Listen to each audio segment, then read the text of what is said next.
The first sound is a rooster somewhere close, then another further off, the calls overlapping in the grey dark. Cold air settles low across the fields. Somewhere a dog stirs, shakes itself, and falls quiet again. Welcome to History of Ordinary People.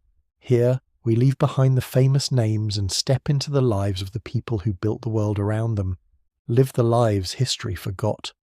You're still half asleep when the second rooster calls, closer this time, just outside the wall. The straw beneath you rustles as you shift, and the blanket pulls away from your shoulder, letting in the cold.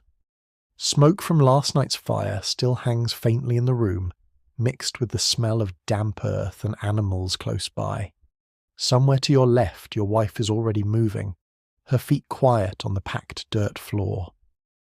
Outside, beyond the low wall of your farmhouse, lies the land that has belonged to your family for as long as anyone can remember. A scatter of fields rising gently toward the hills, vines climbing low wooden frames along one border, and beyond that rows of grain stretching toward a line of olive trees. Rome itself sits days away, a city you've heard about more than seen, but its hunger reaches even here, into these fields, because the grain that grows on this ground will feed people whose faces you will never know. Today, like most days, your work begins with the grain. But there is a strip near the lower wall that has worried you since the last rain. The stalks shorter there, paler, and you have not yet had time to walk down and look closely. You sit up slowly, the cold floor meeting your bare feet, and reach for the wool tunic hanging from a peg near the bed. It is stiff with the morning chill, and you pull it over your head quickly, the rough wool catching slightly against your skin before settling into place. A cloak comes next, thrown over one shoulder and tied, because the air outside will still carry the night's cold for an hour or more. Your wife is crouched by the hearth, coaxing the banked coals back to life, blowing gently until a thin curl of smoke rises and then catches.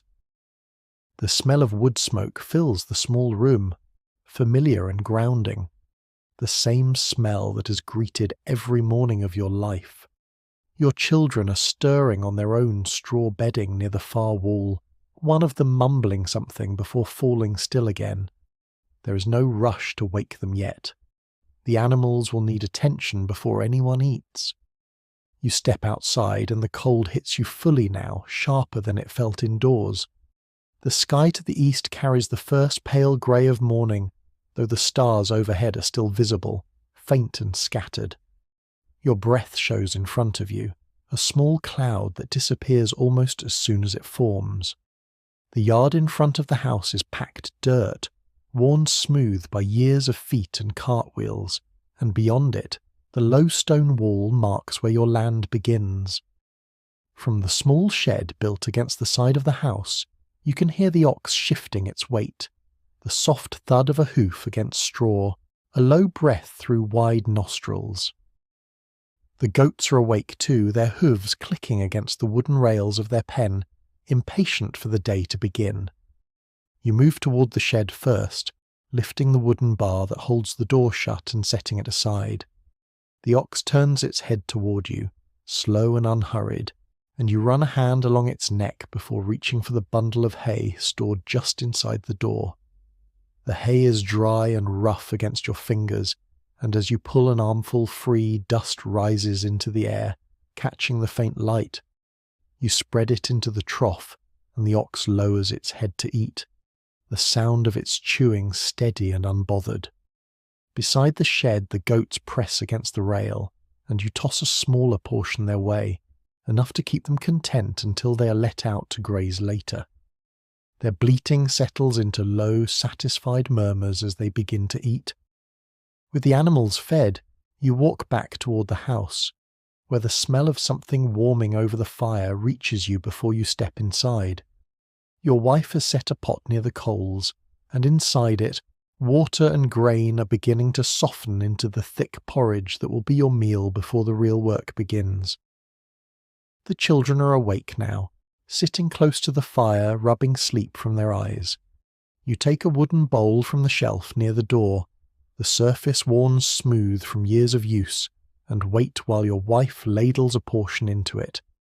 The porridge is plain, thickened with grain from last year's store, and you eat it standing, the warmth of the bowl pressing against your hands, grateful for it after the cold outside.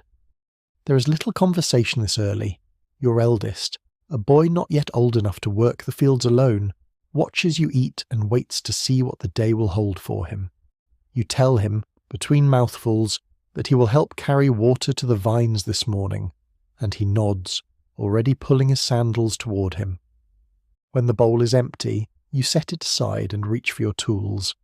The hoe leans against the wall near the door, its wooden handle smooth and familiar in your grip. The iron blade dulled slightly from yesterday's work, but still serviceable.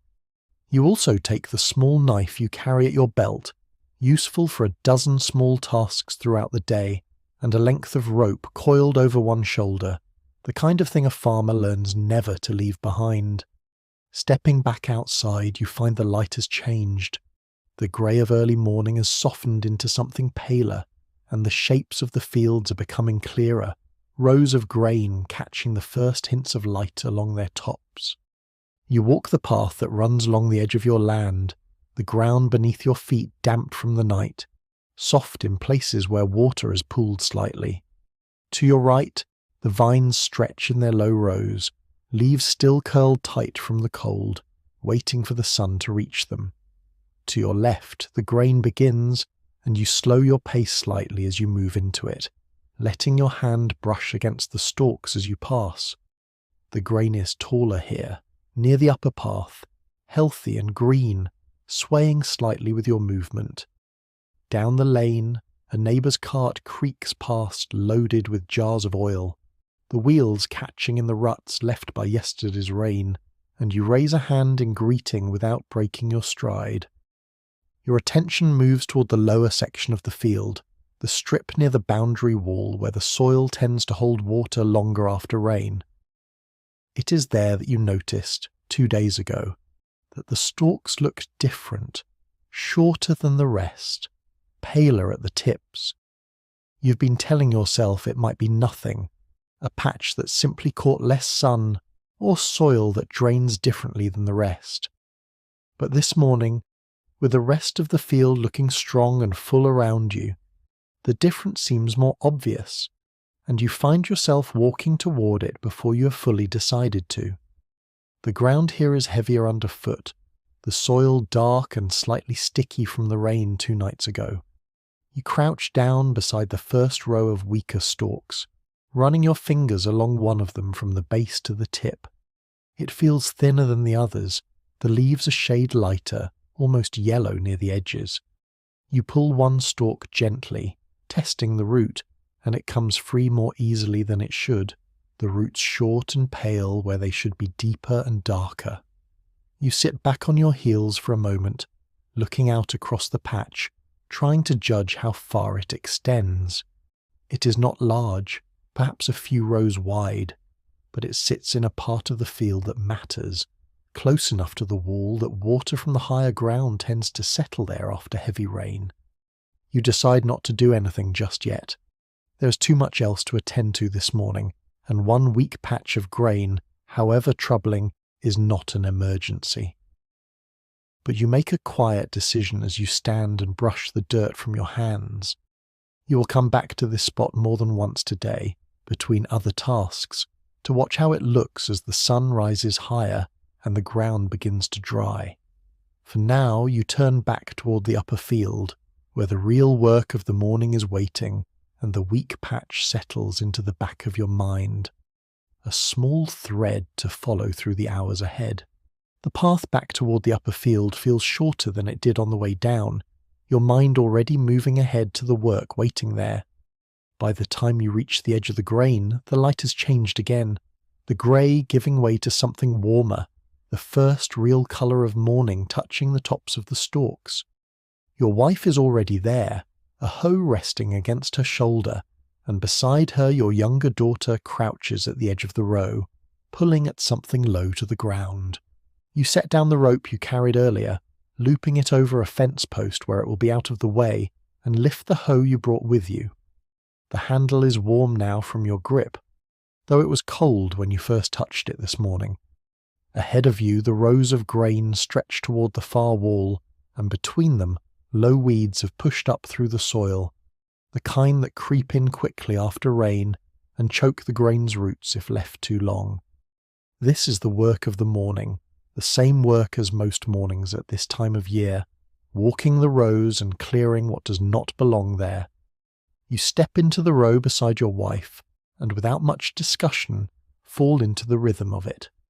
The hoe bites into the soil with a soft dragging sound, turning the weeds under and loosening the dirt around the base of each grain stalk. The ground here is darker than near the lower wall, drier, crumbling easily where the blade passes through it. You move forward a step, then strike again, the motion becoming automatic after the first few rows, your body settling into the work the way it has every morning for years. The sun climbs slowly behind you, and you feel its warmth begin to press against your back through the wool of your tunic, the cold of the morning slowly losing its grip. Your daughter works lower down, pulling weeds by hand from between the closer spaced stalks where the hoe cannot reach without risking the grain itself. She works quickly but carefully, tossing each handful of weeds into a small pile that will later be carried off and used elsewhere. Nothing on the farm is wasted if it can be avoided. Further down the row, you can hear your son's voice faintly, calling something to the goats as he leads them toward the path that runs along the vines, the animals bleating in response, their hooves clicking against stone as they move. The work continues without much talk between you and your wife. There is little need for it. You have done this enough times that the silence feels natural, filled instead by the sounds around you, the scrape of the hoe, the rustle of stalks brushing against your sleeves, a bird calling somewhere from the direction of the olive trees. Occasionally your wife pauses to straighten her back, pressing one hand against it before bending again, and you do the same a short time later, the ache in your lower back familiar enough that you barely notice it anymore. As you move further along the row, your eyes drift toward the lower section of the field, the strip near the boundary wall where the wheat grain stands. From this distance, the difference is harder to see, but you know it is there, and you find yourself glancing toward it more than once, the way you might glance toward a pot left too long over the fire. You tell yourself there is nothing to be done about it right now. The hoeing here needs finishing before the sun gets much higher, and the weeds will not wait simply because part of your attention is elsewhere.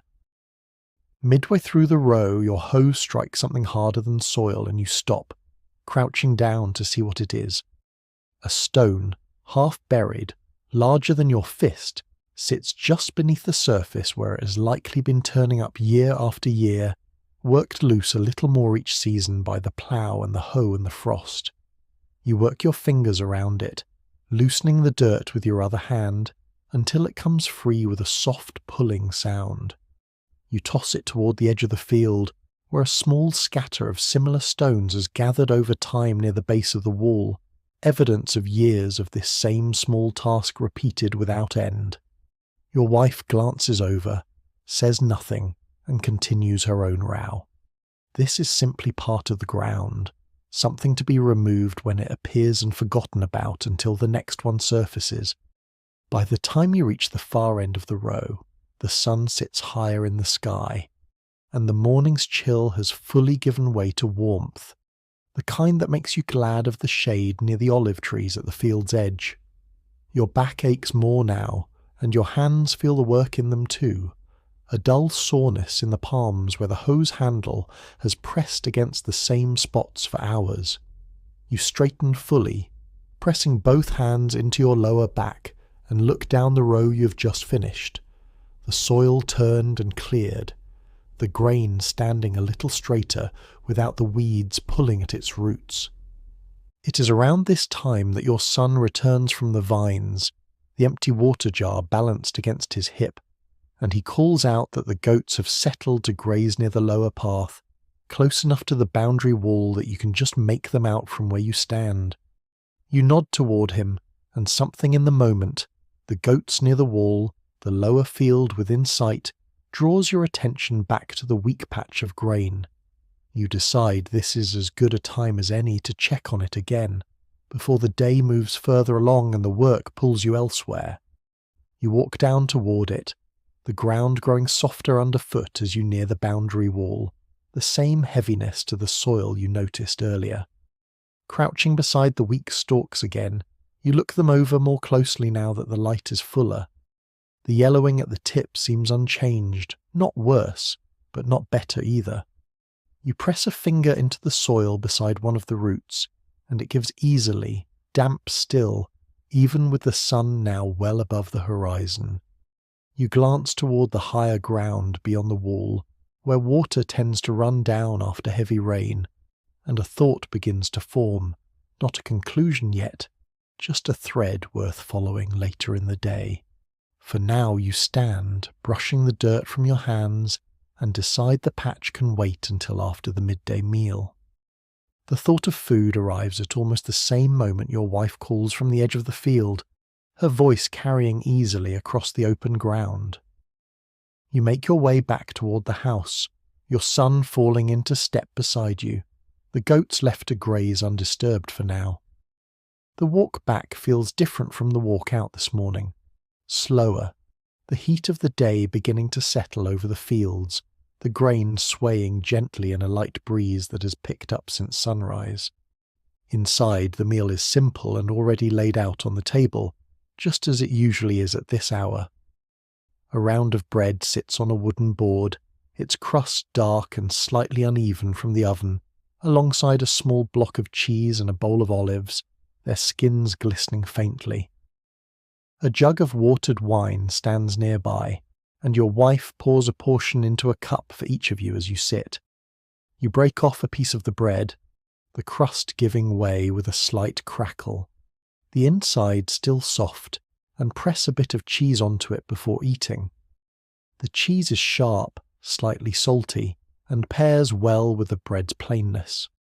The olives are eaten one at a time, their pits set aside on the edge of the board, a small pile growing as the meal continues. There is more talk now than there was in the fields, though it remains simple, the kind of conversation that fills a midday pause rather than carries any weight. Your daughter mentions the size of the weed pile she gathered, and your son describes briefly how one of the goats tried to wander toward the vines before he turned it back. You listen, eating slowly, the wine cutting through the saltiness of the cheese with each sip.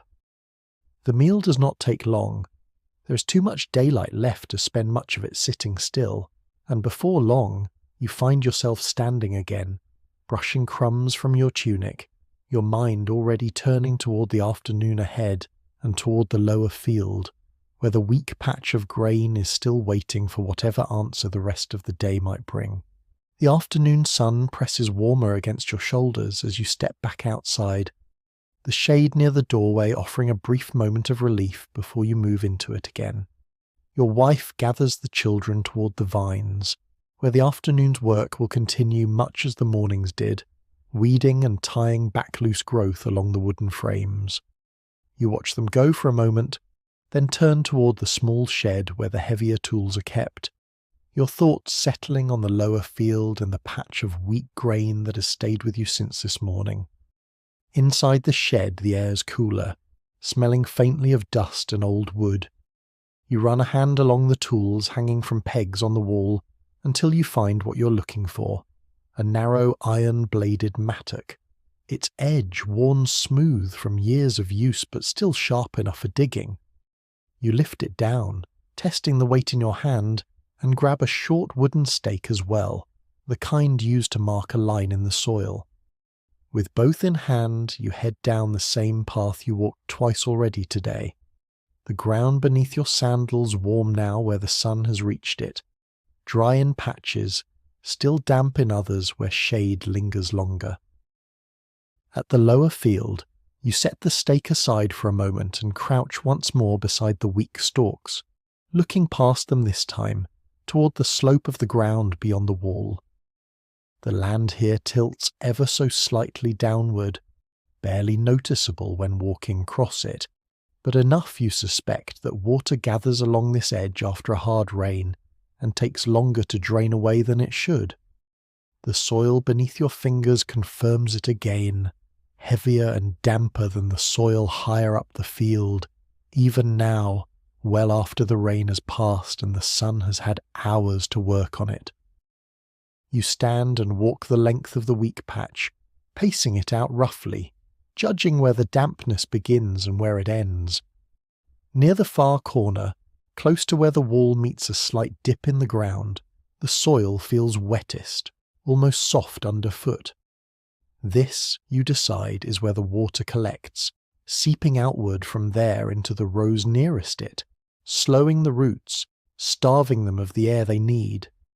It is not a dramatic discovery, nothing sudden or alarming, simply the kind of small understanding that comes from walking the same ground, enough times to notice when something is slightly wrong. You set the mattock to work near that corner, driving the blade into the soil at an angle, cutting a shallow channel that follows the natural lean of the ground toward a drainage ditch just beyond the wall, one that has carried runoff away from this field for longer than you have been alive. The work is slower than the morning's hoeing, the blade biting deeper with each strike, soil coming away in heavy clumps that you toss to the side of the channel as it begins to take shape.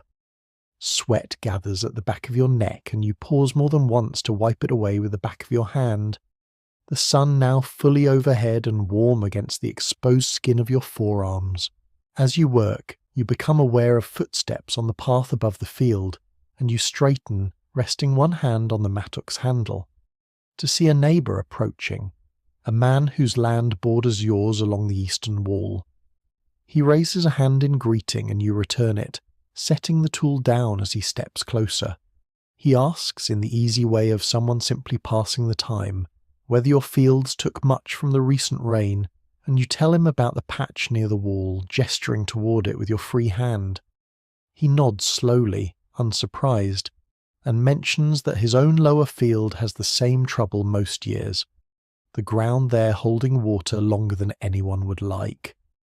He offers no solution beyond what you're already doing, only a shared understanding that this is simply how the land behaves in that corner, year after year.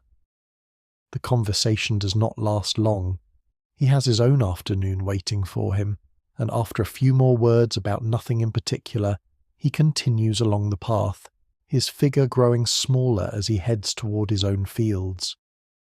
You return to the channel, the brief pause having done little to ease the ache building in your shoulders, but the work itself is satisfying in its own way, each strike of the mattock bringing the channel closer to the ditch beyond the wall.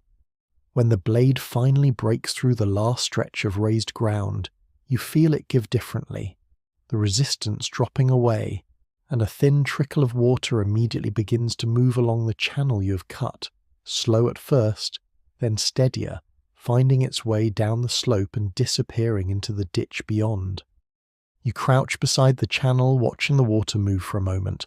Simple and unremarkable as it is, it will not undo whatever damage the standing water has already done to the roots beneath the weakest stalks. Those plants will likely remain shorter than the rest, paler at the tips, through to harvest. But the ground around them will not stay as wet the next time rain falls here, and the stalks nearby, the ones not yet affected, have a better chance now of staying strong. It is a small thing, the kind of small thing that makes up most of a farmer's work, noticing, understanding, adjusting, without any single moment feeling like much on its own. You stand, brushing the dirt from your knees, and look back over the patch one more time before turning toward the upper fields, where the afternoon's other work is waiting. The vines need attention, and there is still time before the light begins to fade to walk the boundary fence as well, checking for any place where a post has loosened or a rail has slipped, the kind of small repair that is easier to handle now than after it has gone unnoticed for days. As you walk back up the path, the mattock resting against your shoulder, you glance once more toward the lower field. the thin line of the new channel barely visible from this distance, already doing its quiet work without needing anything more from you today. The walk back up toward the vines takes longer than it did earlier in the day, your legs heavier now, the weight of the mattock on your shoulder pulling slightly with each step. The sun has shifted further toward the western hills, and the light has taken on a softer, more golden quality, the kind that makes the rows of vines glow faintly where the leaves catch it. Your wife and children are still among them, moving slowly along the frames, tying back stray growth with thin strips of bark and pulling the occasional weed from around the base of each plant. You set the mattock down near the edge of the row and join them, your hands finding the work easily after a day already spent in similar motions. The vines are still young enough to need careful attention, each one tied where it has grown beyond the support of the frame, the bark strips wound twice around and tucked beneath themselves to hold without cutting into the stem. You work your way along one row, your daughter ahead of you on the next, both of you moving at a steady pace that asks little thought, the kind of task that leaves room for the mind to settle after a long day. The air smells faintly of crushed leaves and warm earth, and somewhere beyond the vines, a faint trail of smoke rises from the direction of a neighbouring farmhouse, someone's evening fire already being built up for the bread that will bake there before dark. When the last of the vines along this row has been tied, you straighten and look toward the boundary fence that marks the eastern edge of your land, the same direction the neighbour walked earlier in the day. There is still enough light for the walk, and the fence has been on your mind since this morning, when you noticed from a distance that one section seemed to lean slightly more than it should.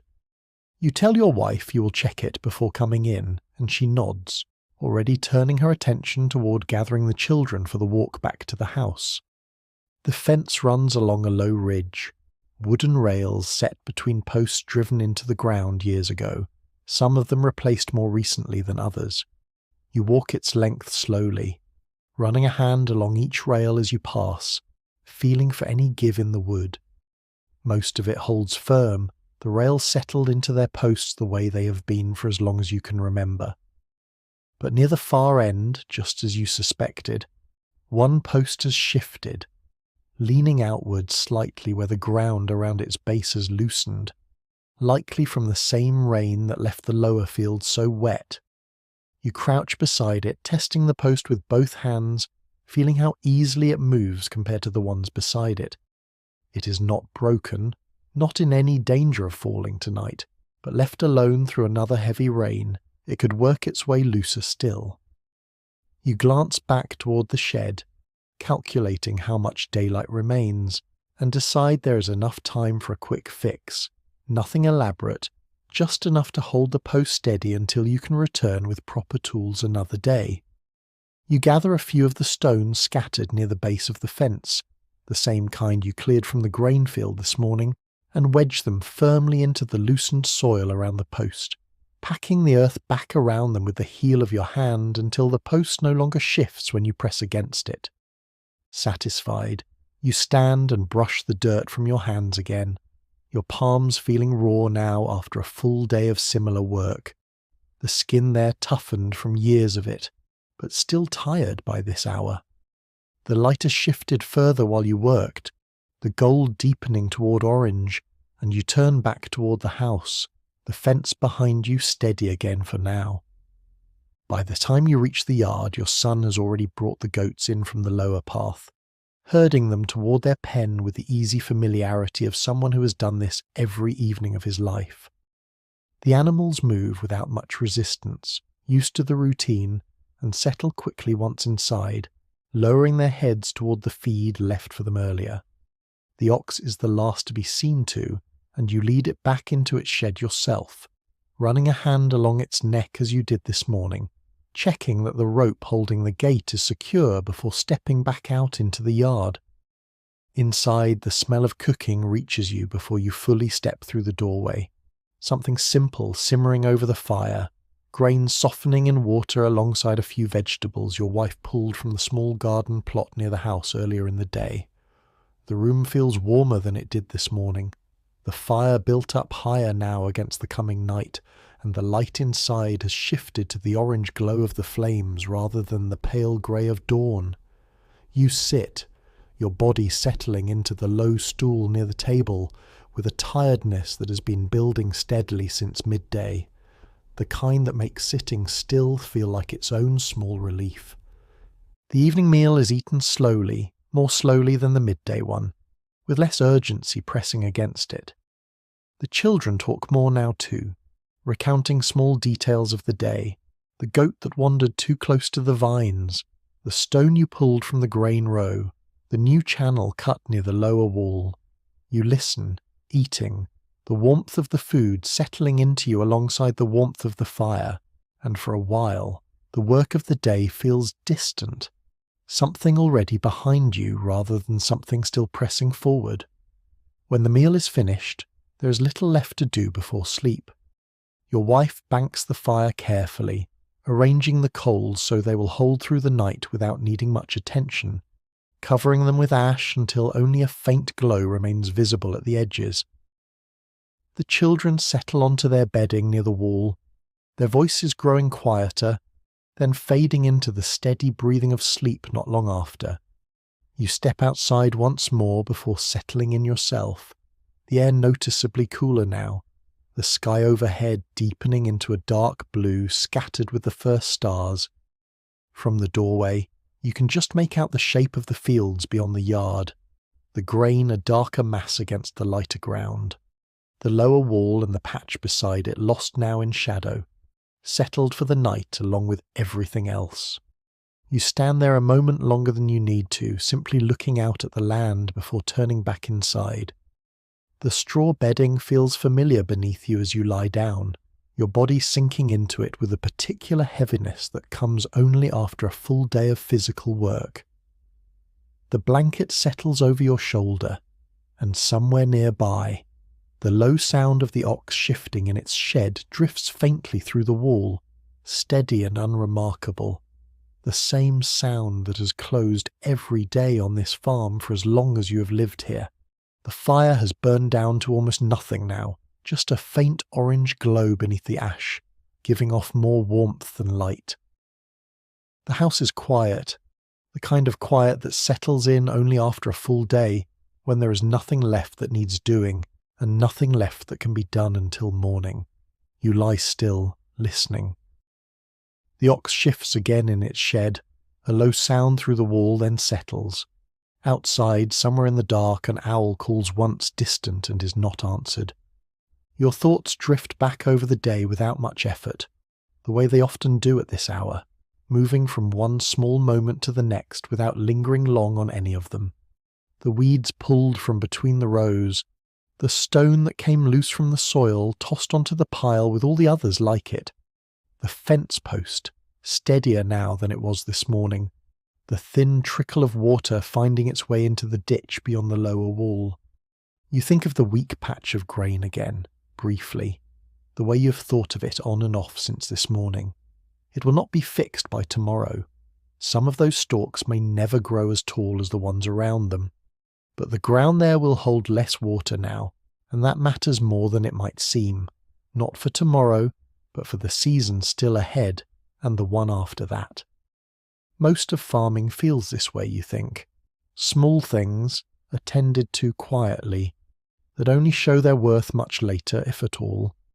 You think too of the grain itself, the parts of the field that stood tall and green today, swaying when the wind moved through them. By the time it is harvested, threshed, carried away, it will pass through hands you will never see, become bread eaten at tables you will never sit at, in a city you have never visited. You will not think of any of that tomorrow, when the work begins again. But tonight, in the stillness, it settles quietly into your mind. One small thread among many, the same way the smoke from a neighbour's oven settled into the evening air earlier, present for a moment, then gone, leaving only the faint trace of where it had been. Beside you, your wife's breathing has already slowed into the steady rhythm of sleep. Across the room, the children are silent, the day's small complaints and small triumphs folded away until morning. The blanket is warm now, holding the last of the day's heat against you, and the ache in your back and hands has eased into something duller, something familiar enough not to keep you awake. Tomorrow there will be more weeding, more walking, more small things needing attention. The vines will need checking again. The lower field will need watching to see how the new channel holds if rain comes. The fence post may need proper repair, with better tools and more time than you had today. None of it presses on you now. It will be there in the morning, waiting, the way it always is. The last thing you're aware of is the faint glow of the coals, dimming further as the night settles fully over the house, the fields, the animals in their sheds, and the quiet stretch of land that has shaped every day of your life, and will shape tomorrow's as well. Thank you for joining me for another journey into the past. If you enjoyed today's episode, be sure to follow the show so you never miss another ordinary life. Until next time, remember, every road, loaf of bread, fishing net, workshop, and home was built by hands. History rarely recorded. This has been History of Ordinary People. Live the lives history forgot.